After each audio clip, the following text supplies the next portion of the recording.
স্ম্যাকডাউনে Roman Reigns return করে মাইকটা তো চেয়েছিল, বাট যার কাছে চেয়েছিল সেটা পল হেমেন ছিল না, সেটা ছিল নিক অডিলস। আর আপনারা এখানে দেখতে পাচ্ছেন ছবিতে এক জায়গায় নিক অডিলস আর এক জায়গায় হচ্ছে পল হেমেন। আর এইভাবে মাইকটা যখন সে চাচ্ছিল দেখে আমার মনে হয়েছিল যে এটা পল হেমেনের কাছে চাচ্ছে, বাট আমরা পল হেমেনকে মিস করছি। আশা করি স্ম্যাকডাউনে যেভাবে স্টোরি লাইন হচ্ছে পল হেমেন খুব তাড়াতাড়ি রিটার্ন করবে। আর যদি ছবিটার কথা বলি সেটা অনেক ভালো লেগেছে। আর আজকে অনেক আপডেট আছে, চলুন শুরু করা যাক। Hello viewers, welcome to Rachel Bangla BD. প্রথমেই ব্যাড ব্লাড প্রিমিয়াম লাইভ ইভেন্টের কথা বলি এবং এখানে রোমান রেইন্স এবং কোডি রোডসের যে টিম তার সাথে সোলো সিকা এবং জেকা ফাটুর যে ম্যাচ হবে সেটা কিন্তু এখনো অফিসিয়াল কোনো গ্রাফিক আসেনি। আর এই ম্যাচটা কিন্তু আমরা ব্যাশিন বার্লিনে এক্সপেক্ট করেছিলাম, বাট এটা এখন ব্যাড ব্লাডে গিয়ে হবে।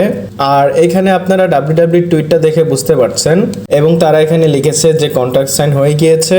Roman Reigns and Cody Rhodes will take on Solo Sikoa and Jacob Fatu at #WWE Bad Blood। আর এটা জাস্ট টাইমের বিষয়, WWE এটার অফিসিয়াল গ্রাফিকও বের করে ফেলবে।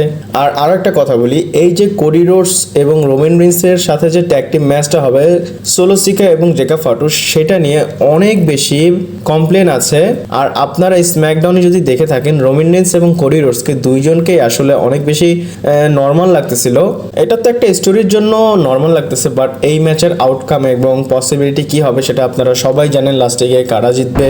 এরপর গাইস আমরা স্ম্যাকডাউনের রিকিকে দেখেছিলাম যে কিনা র্যান্ডি অর্টন রিটার্ন করার আগে সে এসেছে এবং সে কেভিন ওয়েন্সের পার্টনারও হওয়ার চেষ্টা করেছিল, বাট আসলে রিকির পরিচয়টা কি?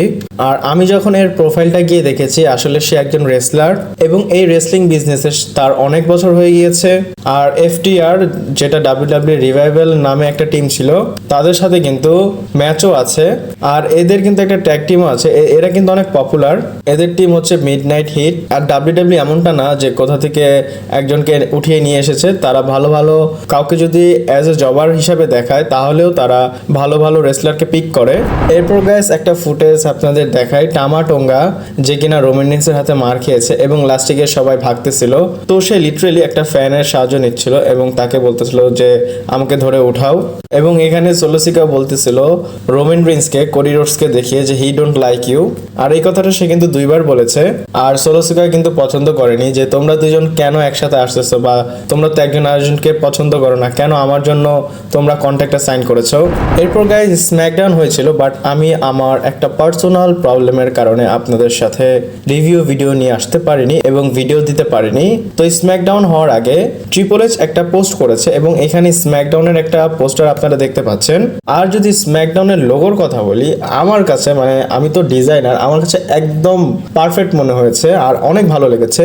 আর যদি স্ম্যাকডাউনের প্রেজেন্টেশন বলি সেটা অনেক ভালো ছিল। আর স্ম্যাকডাউনের সবকিছু ভালো ছিল, বাট কেভিন ওয়েন্সের যে ম্যাচ কার্ড একটা ছিল সেটা আমার কাছে একটু নর্মাল লেগেছে। তারপর অ্যান্ড্রাদে, কার্মেলো হেস তাদেরটাও ভালো লেগেছে। ওভারঅল যদি স্ম্যাকডাউনের নতুন যে USA তে এসেছে তাদের যে নতুন একটা থিম সেটা আমার কাছে ভালো লেগেছে। আপনাদের কাছে কেমন লেগেছে আমাকে জানাতে পারেন। এরপর গাইস স্ম্যাকডাউন শেষ হওয়ার পর আপনাদের চোখে কিছু পড়েছে কিনা, যদি না পড়ে আমি আপনাদের দেখাই। এখানে একটা লেখা আছে, তো এক্সিকিউটিভ প্রডিউসার এন্ডে যে ক্রেডিটটা দেয় আর সেখানে তো ট্রিপল এইচ এর নেম পল লেবেক এই নামটা সবসময় থাকে এবং লি ফিটিং এই শো এর এক্সিকিউটিভ প্রডিউসার এবং এন্ডে গিয়ে ওনাকেও ক্রেডিট দেওয়া হচ্ছে।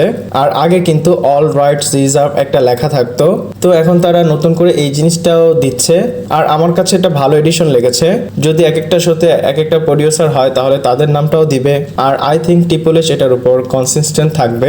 এরপর গাইস এখন তো যে শোটা হবে সেটা তো ব্যাড ব্লাড হবে, তারপরে ক্রাউন জুয়েল হবে যেটা সৌদি আরবিয়াতে হবে। বাট সার্ভাইভাল সিরিজকে নিয়ে অনেক বেশি হাইপ হয়ে গিয়েছে, কারণ 15,000-এর মতো টিকিট অলরেডি সেল হয়ে গিয়েছে। এক কথায় তারা 15,000-ই ডিস্ট্রিবিউট করে দিয়েছে। তারা টিকিট অ্যাভেলেবেল রেখেছিল 17,000-এর মতো। আর একটা বার চিন্তা করেন, নভেম্বর মাসে যে শোটা হবে সেটার টিকিট অলরেডি WWE এখনই সেল করে দিয়েছে।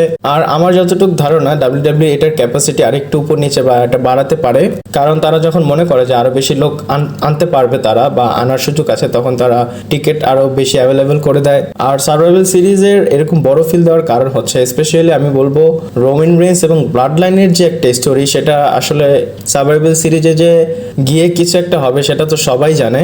আর আজকে অলরেডি 2টা ভিডিও চলে এসেছে, আপনাদের কালকে ভিডিও দিতে পারিনি, তার জন্য সরি। আর আজকে আমার ভিডিওটা এই পর্যন্তই ছিল। ভালো লাগলে লাইক কমেন্ট শেয়ার সাবস্ক্রাইব করে পাশে থাকবেন। পরবর্তী ভিডিওতে আবার দেখা হচ্ছে।